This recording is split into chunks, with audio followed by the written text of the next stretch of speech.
Hey guys, I'm Nikki Sizemore. Welcome to my kitchen and welcome back to my channel. Today we're making one of my very favorite cakes. We're making a lemon olive oil cake. This is a gluten-free lemon almond cake. It's made with just almond flour and cornmeal, which give it an incredibly tender texture and a beautiful golden color. The olive oil in the cake makes it supremely moist. You guys, this is a foolproof cake. All you need are 2 bowls and a whisk. The cake is fabulous all on its own, but we are going to drizzle it with a super simple lemon glaze. This is just one of my very favorite cakes. It's rustic, it's easy to make, and I hope that you guys will love it as much as I do. Can't wait to show you how to make this gluten-free lemon cake, so let's head to the kitchen. And if you haven't yet done so, don't forget to hit that subscribe button below. That way you won't miss out on any of my wholesome, family-friendly, and naturally gluten-free recipes. We're going to start by whisking together the dry ingredients. I have 2 cups of almond flour. You can see I'm using a kitchen scale because it's so much easier, but I do include cup measurements. Next, add 3/4 of a cup of medium grind cornmeal. The cornmeal gives the cake a beautiful golden color as well as a delicious crunch. Next, add baking powder and fine sea salt. And don't worry, I include all of the measurements at the recipe link below. Give that a whisk and then get in there with your fingertips just to break up any clumps of almond flour.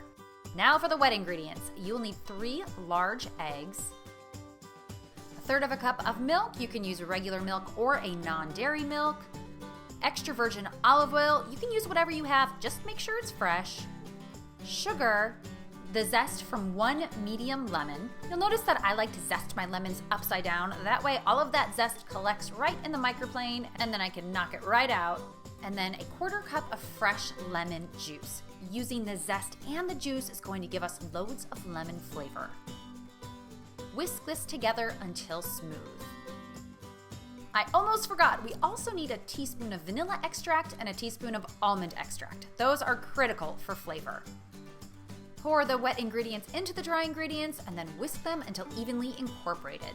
It will be a fairly loose batter. I have a 9-inch springform pan which I've sprayed with cooking spray and lined with parchment paper. If you don't have a springform pan, you can use a cake pan instead. Scrape in that batter, spread it out, and now it is time to bake. The cake will need about 35 to 38 minutes in a 350-degree oven. The cake should look golden brown and a toothpick inserted in the center should come out clean. Let the cake cool for 10 minutes and then run a small offset spatula or knife along the edges and remove the sides. Let the cake cool completely, but we are not quite done yet. I'm going to transfer this to a serving platter and then make a really quick and easy lemon glaze. All you need is powdered sugar and fresh lemon juice. Whisk these until completely smooth and then drizzle the glaze all over the cake. Use a small offset spatula or the back of a spoon and spread the glaze into an even layer.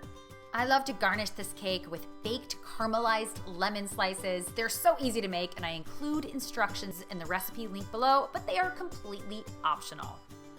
This lemon olive oil cake is so moist and luscious. It's delicious all on its own. You really don't need anything else, but if you want to gussy it up, you could always add a dollop of whipped cream or even a scoop of ice cream. This is the perfect cake for tea time, special occasions, or the holidays.